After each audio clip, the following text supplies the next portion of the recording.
நம பார்வதிபதையே அரகர மகாதேவா சிவச்சிதம்பரம் பார்வதிபதையே அரகர மகாதேவா சிவச்சிதம்பரம் நம பார்வதிபதையே அரகர மகாதேவா.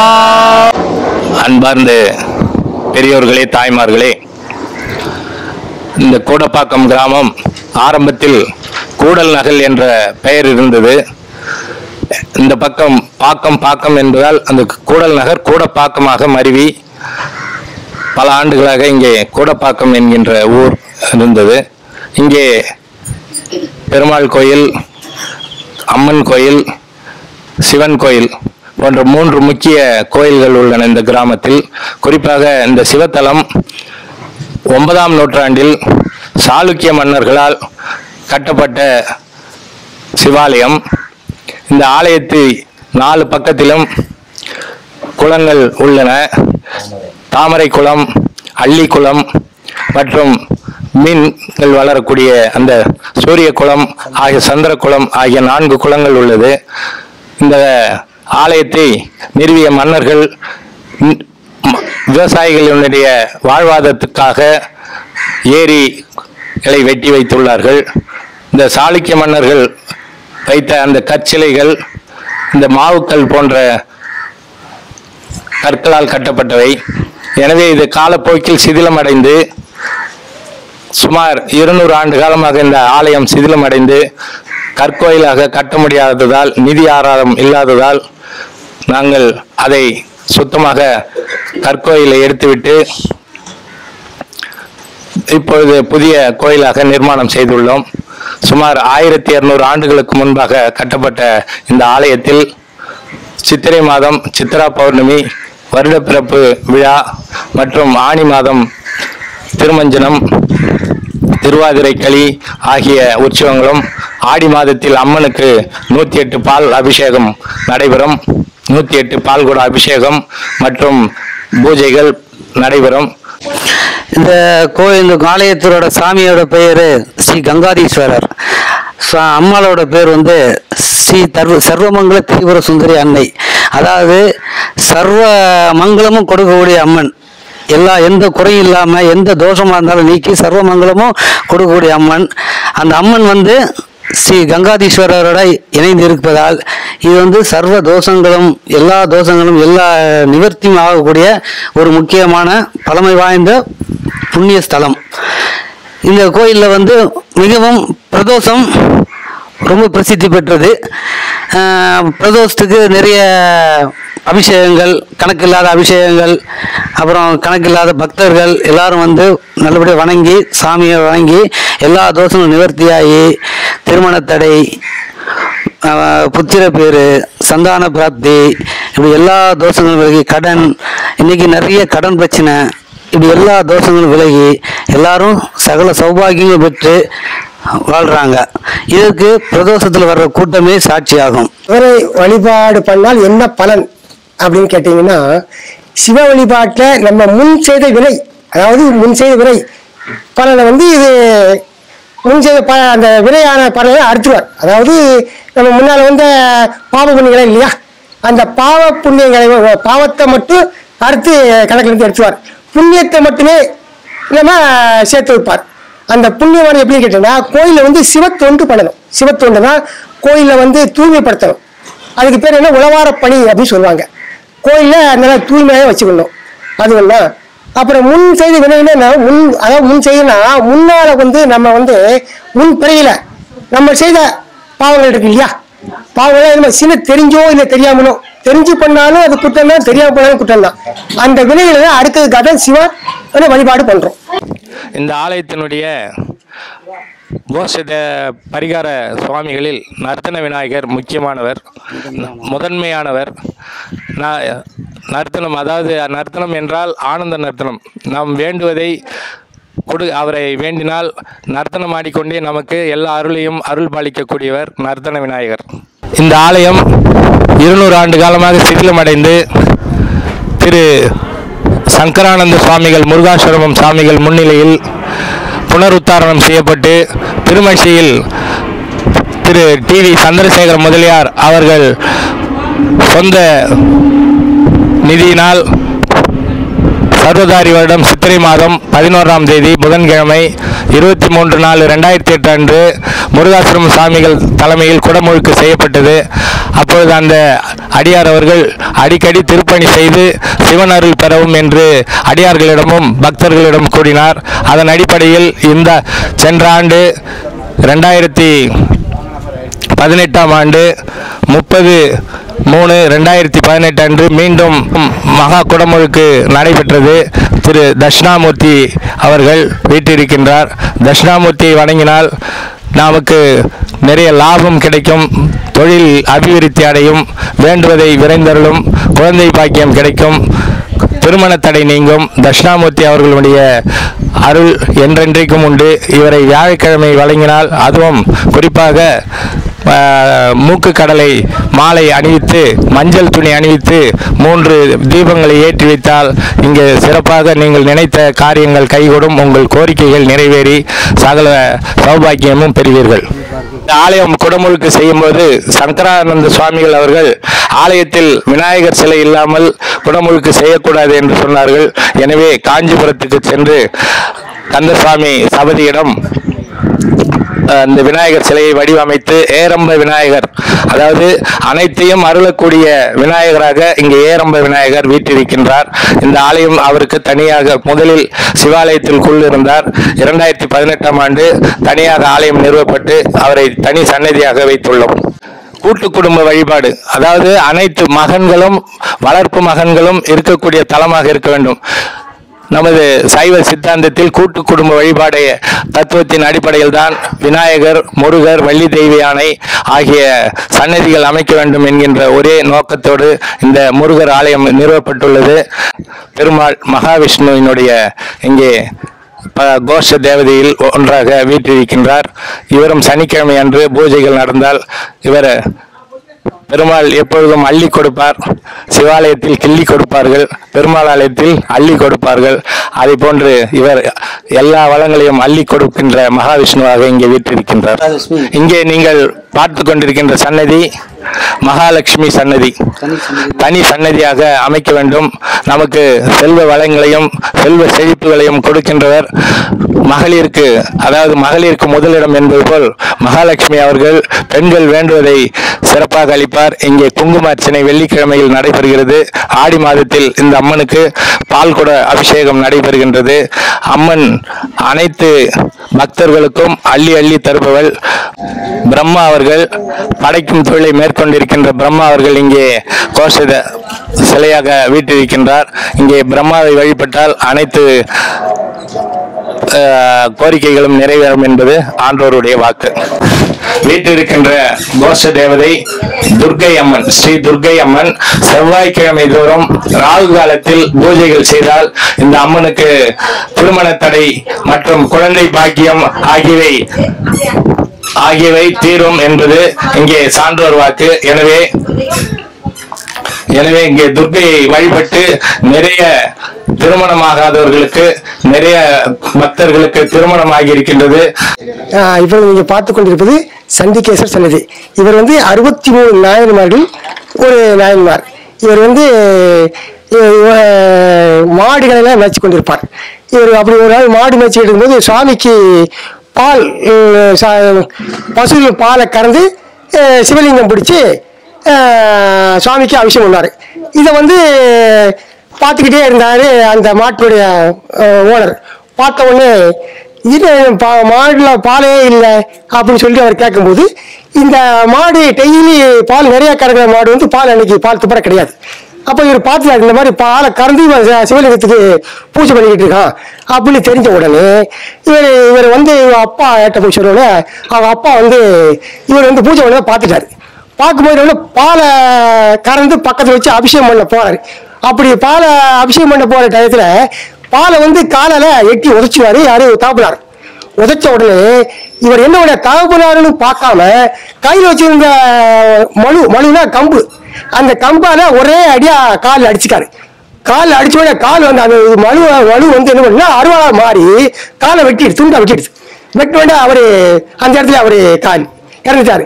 உடனே சுவாமி இவருக்கு காட்சி கொடுத்து இவருக்கு நீ என்ன பண்ண, நீ எப்போதும் என்னிடத்தில் நீ இருப்பாயாக சொல்லி அவருக்கு அவருடைய நிர்மாலம் சுவாமிக்கு சண்டீஸ்வருக்கு எப்போதும் நிர்மாலம் அந்த பூவை வந்து சண்டீஸ்வரர் போட்டு வணங்கணும். அப்படி அவர் வந்து தவக்கோலத்தில் எந்த நேரமும் வந்து தவத்தில் இருப்பார்.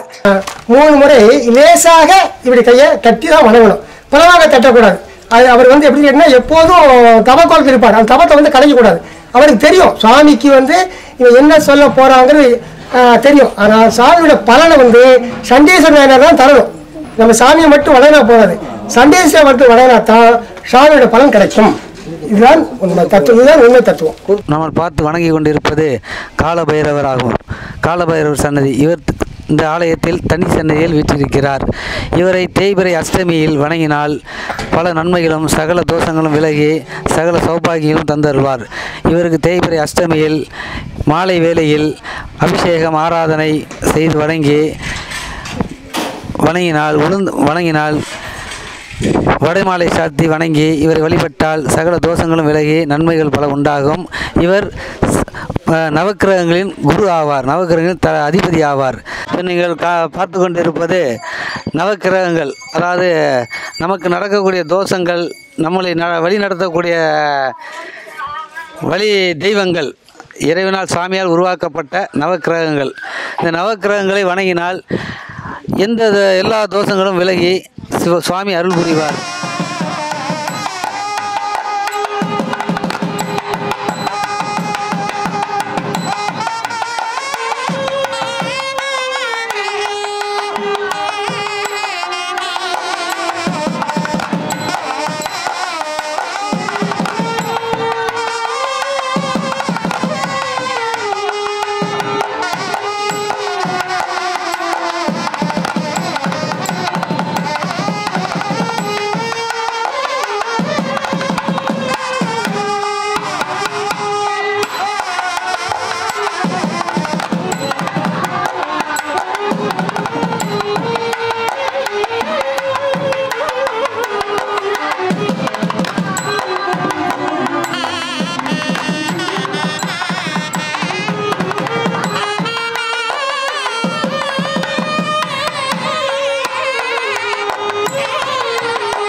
இந்த கூடப்பாத்தில் பாரம்பரிய கோயில் அது இடிஞ்சு பார்க்க இருந்தது. அது நல்லா கோயிலெலாம் கட்டி அதுக்கு மண்டல அபிஷேகம்லாம் பண்ணாங்க. அந்த கோயிலுக்கு நாங்கள் சிறப்பாக வந்து உழவர் பணியாட்டம் செய்வோம். சேதத்தில் எனக்கு கால் கை வராது இருந்து முதல்ல. இந்த கோயிலுக்கு வந்த பிறகு தான் எனக்கு கால் கைனா சரியாச்சு. அந்த சிவனோட நம்பினாக்கா எனக்கு கிணவுல வந்து சொன்னார், என்னையே நினச்சிக்கின்னு இருமா, ஈஸ்வரா ஈஸ்வரா ஈஸ்வரான்னு எனக்கு சொல்லினே இரு அப்படின்னு சொன்னார் என்னை. அதுலேருந்து எனக்கு நம்பிக்கை ஆயிடுச்சு. எனக்கு அதுலேருந்து தான் நான் சிவன் கோயிலுக்கெலாம் நான் போகிறேன். அந்த சிவன் கோயிலுக்கு வந்ததுலேருந்து பௌர்ணமி நினைக்கு வந்து இங்கே கிரிவலம் மாதிரி 108 முறை வலம் வந்தோம். நினைச்சதே தரோம். அதனால் நான் என் பையன் கல்யாணத்தை நினச்சி நான் சுற்றினேன். நல்லபடியாக முடிச்சு கொடுத்தார் சிவன். எனக்கு ரொம்ப கஷ்டம் இருந்தது, என் மனசுல ரொம்ப பாரமா இருக்கும். நான் வந்து அப்பப்ப இங்க வந்துட்டு போனேன்னா இந்த சிவன் கோயிலுக்கு என் மனசுல இருக்கிற கஷ்டம், மனசுல இருந்த கவலையும் போகும். இங்க இருக்கிற என் கஷ்டத்தையும் நிறைவேற்றினார் இந்த சிவனடியால். நான் அதனால இந்த சிவன் கோயிலுக்கு அடிக்கடி வரேன். நாங்க வந்து கிட்டத்தட்ட 1 வருஷமா, அதுக்கு முன்னாடி இங்கதான் இருந்த 10 வருஷமா, ஆனா இந்த கோயிலோட சிறப்பு தெரியாது. இப்ப 1 வருட காலமா நாங்க இங்க கோயிலுக்கு வந்துட்டு இருக்கோம். சிவன் தொண்டு எங்களுக்கு ரொம்ப சிறந்ததா இருக்கு. எங்க வீட்டுல மனசு நிம்மதி எல்லாமே கிடைச்சிருக்கு. எனக்கு என் பிள்ளைங்களும் நல்ல வழிக்கு இருக்காங்க. என் பையனுக்கு ஒரு நல்ல வேலை வேணும்ட்டு நான் சிவன்கிட்ட வேண்டிட்டு இருந்தேன். இப்போ கடவுள் அதுக்கும் ஒரு அருள் புரிஞ்சிருக்காங்க. அதனால எங்க வீட்டில் எந்த பிரச்சனை வந்தாலும் நான் சிவனை மறக்கிறதே கிடையாது. தூங்கும் போது கூட ஓம் நம சிவாயன்னு சொல்லி தான் நாங்கள் எல்லாமே இது பண்ணுவோம். அது மாதிரி என் பிள்ளைங்களுக்கும் அந்த வழி நடத்துறதுக்கு எனக்கு கடவுளோட ஆசி முழுசும் வேணும். இந்த கோவில் கூடப்பாக்கம் கங்காதீஸ்வரர் ஆலயம். இது இந்த சிவன் இந்த கங்காதீஸ்வரர்கிட்ட நம்ம மனசு விட்டு எது வேண்டுனாலும் நல்லபடியா நடக்கும். இது இல்லாம திருப்புர சுந்தரி அம்மன் இவங்கள்ட்ட நம்ம வந்து எந்த மனசுல எந்த கவலை இருந்தாலும் நீங்க வந்து வேண்டி அதுக்கு ஒரு நல்ல வழி புரிவாங்க. நீங்க அந்த கோவிலுக்கு எல்லாரும் வர வேண்டி நாங்க வேண்டிக் கொள்கிறோம். உடம்பு சரியில்லாமப்ப சிவனை தான் நான் சேவிச்சேன். கங்காதீஸ்வரர் ரொம்ப சக்தி உள்ளவர். இங்கே வந்து வேண்டிட்டு போயிட்டு எனக்கு கண்ணு தெரியாமல் காது கேட்காமலாம் இருந்துச்சு. காலெலாம் நடக்க முடியாமல் இருந்தேன். இப்போ நான் நல்ல க்ஷேமமாக இருக்கேன். கடவுளை இருந்தாலும் இந்த 2 வருஷமா நான் ரொம்ப ஆரோக்கியமாக இருக்கேன். இப்போ நீங்கள் பார்த்துட்டு வந்து ஸ்ரீ கங்காதீஸ்வரர் சிவாலயம் பார்த்துட்டு இருக்கீங்க. இப்போ வந்து சாமியுடைய கோயிலுக்கு வந்து தலை விருட்சம் வந்து சரக்கொன்றை. இப்போ நீங்கள் பார்த்துட்டு இருக்குது சரக்கொன்றை சிவா சரக்கொன்றை மரம் தான் வந்து சாமியுடைய தலை விருட்சம். கிழக்காக பார்த்தீங்கன்னா சாமிக்கு நீரால் வந்து சூழப்பட்டிருக்கும் ஏரி. பின்னாடி மேற்கால பார்த்தீங்கன்னா மேற்காலையும் வந்து சுவாமிக்கு தண்ணியால் தான் சூழப்பட்டிருக்கும். தெற்காலையும் வடக்காலையும் பார்த்தீங்கன்னா சாமிக்கு குளங்கள்னு பார்த்தீங்கன்னா நீங்கள் தாமரை குளம், சந்திரன் குளம், சூரியன் குளம் 2 குளங்கள் வந்து இருக்கும். அதில் எப்போ பார்த்தாலும் நீங்கள் வந்து தாமரை நீங்கள் பார்த்துட்டே இருக்கலாம். நீங்கள் அப்படியாப்பட்ட அற்புதமான ஒரு குளங்கள் இருக்கும். இன்னைக்கு வந்து பங்குனி உத்திரம் சுவாமிக்கும் அம்மைக்கும் வந்து திருக்கல்யாணம். நம்ம வந்து சாமிக்கும் அம்பாளுக்கும் நம்ம திருக்கல்யாணம் வந்து வருஷம் பங்குனி உத்திரம் நம்ம வந்து நடத்த போகிறோம். அமோகமாக நடந்து கொண்டு இருந்தது. அதை வந்து நீங்கள் பார்த்துட்டு இருக்கீங்க. ஒவ்வொரு வருடமும் நம்மளுடைய சாமி கோயில் சிவபெருமான கோயில் பங்குனி உத்திரத்தில் திருக்கல்யாணம் நடக்கும். திருக்கல்யாணத்தை வந்து நம்ம வந்து சிவபெருமான வந்து இந்த மானிட பிறவைகள் நம்ம தான் வந்து நடத்தி வைக்கணும் சாமிக்காக. நீங்கள் இப்போ பார்த்துருக்கிற கோயில் வந்து சுவாமி கோயில் சிவபெருமான ஆலயம். நீங்கள் வந்து சிவன் ஆலயத்துக்கு ஒவ்வொருவரும் கண்டிப்பாக வர வேண்டும். ஏன் அப்படின்னு சொன்னால் சிவபெருமான் தான் நம்மளை வந்து படைத்தல் காத்தல் அருள் எல்லாமே வந்து சிவபெருமான் தான். அதனால நீங்க சிவபெருமானுக்கு கோயிலில் வந்து கண்டிப்பா வந்து சிவனை வந்து நீங்க வணங்கணும். நீங்க சிவபெருமான் கோயில்ல நீங்க காலை எடுத்து வைக்கிறதுனாவே 7 ஜென்மங்கள் புண்ணியம் செஞ்சிருக்கணும். அப்போ சிவபெருமான நீங்க வந்து வணங்கம்னா நீங்களே பார்த்துங்க. நீங்க எத்தனை ஜென்மத்தில் நீங்க புண்ணியம் செஞ்சிருந்தால் சிவபெருமானை வந்து நீங்க வணங்க முடியும். அதனால சிவபெருமான கோயிலில் வாங்க, வழிபடுங்க, சாமியை வந்து வணங்குங்க, தொண்டு செய்யுங்க. உங்களால் முடிஞ்சது ஒரே ஒரு செங்கலை வாங்கி கொடுத்தனா கூட உங்களுடைய ஆயுட்காலம் கூடும். உங்களுக்கு நன்மைகள் வந்து நிறைய வந்து சேரும். ஒரு கல் கொடுத்தால் 1000 கல் கொடுத்த பலன். அப்போ 1000 கல் கொடுத்தால் நமக்கு எத்தனை கல் கொடுத்த பலன் கிடைக்கும்? எனவே வள்ளலார் கூறியதை போன்று இங்கே தரைதளம் போடுவதற்கு, தரை அமைப்பதற்கு நீங்கள் கல் கொடுத்தீர்கள் என்று சொன்னால் ஒரு கல் கொடுத்தாலே 1000 கல் கொடுத்த பலன் என்கின்ற வகையில் நீங்கள் இந்த ஆலயத்திற்கு தரை போடுவதற்கு உங்களால் முயன்ற உதவியை செய்யும்படி கேட்டுக்கொள்கிறோம். திருநாடுடைய சிவனே போற்றி, எந்நாட்டவர்க்கும் இறைவா போற்றி. திருச்சிற்றம்பலம். சிவத்தொண்டே சிறந்த தொண்டு, இறை தொண்டு இனிய தொண்டு என்பதற்கு இணங்க இந்த ஆலயத்தில் பிரதோஷ நாயகர் வலம் வருவதாலும் பொதுமக்கள் ஒவ்வொரு விழாக்களிலும் வலம் வருவதாலும் மழை பெய்தால் சேரும் சகதியுமாகிவிடும் மற்றும் கல்லு முள்ளுமாக இருப்பதால் இந்த ஆலயத்தை சுற்றிலும் தரை அமைக்கும் பணி நடைபெற முயற்சி எடுத்துக்கொண்டிருக்கிறோம். இதற்கு தாங்கள் அனைவரும் ஒத்துழைத்து ஒவ்வொருவரும் ஒரு கல் வீதமாவது கொடுத்து உதவுமாறு கேட்டுக்கொள்கிறோம். வள்ளலார் கூறியது போல் ஒரு கல் கொடுத்தால் 1000 கல் கொடுத்த பலன் உங்களுக்கு அனைவருக்கும் உண்டாகும். இறைவனுக்கு அமைக்கும் தரையில் ஆலயத்தில் ஒரு கல் கொடுத்து தரை போட்டால் உங்களுக்கு இறைவன் ஒரு சொந்த வீடே கொடுத்து உங்களை நல்ல முறையில் சிறப்பான முறையில் வாழ வைப்பார். இதுவே சிவத்தொண்டு சிறந்த தொண்டு என்று வணங்கி உங்கள் அனைவரையும் மிக தாழ்மையோடு கேட்டுக்கொள்கிறோம். ஆலயம் அமைந்திருக்கும் இடம் பூந்தமல்லி தாலுகாவில் திருவள்ளூர் மாவட்டத்தில் கூடப்பாக்கம் என்னும் கிராமத்தில் அமைந்திருக்கிறது. இந்த ஆலயத்திற்கு வர வழி மார்க்கங்கள் கோயம்பேடிலிருந்தும் திருப்பதி செல்லும் வழியில் பூந்தமல்லிக்கு அடுத்து ஒரு 15 கிலோமீட்டர் தொலைவில் அமைந்துள்ள கூடப்பாக்கத்தில் இறங்கி அங்கிருந்து இந்த ஆலயத்திற்கு வர சகல வசதிகளும் இருக்கிறது. ஆட்டோ, ஷேர் ஆட்டோ இருக்கிறது மற்றும் பஸ் வசதி இருக்கிறது. கோயம்பேட்டிலிருந்து நேராக இந்த ஆலயத்திற்கு வருவதற்கு பஸ் வசதி அரசாங்கம் செய்து தந்திருக்கிறது. அதே போல் திருவள்ளூரிலிருந்தும் இந்த ஆலயத்திற்கு வரலாம். ரயில் மார்க்கமாக திருநின்றவூரில் இறங்கி அங்கிருந்தும் இந்த ஆலயத்திற்கு வருவதற்கு ஆட்டோ வசதி, பஸ் வசதி எல்லாமே இருக்கிறது. திருவள்ளூரில் ரயில் மார்க்கம் வந்து திருவள்ளூரில் இறங்கி இந்த ஆலயத்துக்கு வருவதற்கும் சகல வசதிகளும் இருக்கிறது. இப்படி அனைத்து வசதிகளும் ஒருங்கு பெற்ற இந்த கூடப்பாக்கத்தில் வீற்றிருக்கும் ஸ்ரீ சர்வமங்கல திரிபுர சுந்தரி சமேத கங்காதீஸ்வரர் ஆலயத்திற்கு ஒரு முறை வந்து வணங்கி இறைவன் அருள் பெற்று அனைவரும் நலமோடும் வளமோடும் வாழ வேண்டும் என்று உங்கள் அனைவருக்கும் இறைவனிடம் வேண்டி கேட்டுக்கொள்கிறோம். ராஜ் வெப் நியூஸின் சிறப்பு பார்வை இன்னைக்கு ரொம்பவே உங்களுக்கு பயனுள்ளதா இருந்திருக்கும். இந்த மாதிரி நிறைய விஷயங்களை தெரிஞ்சுக்கொள்ள தொடர்ந்து ராஜ் வெப் நியூஸ் சேனலை சப்ஸ்கிரைப் பண்ணுங்க.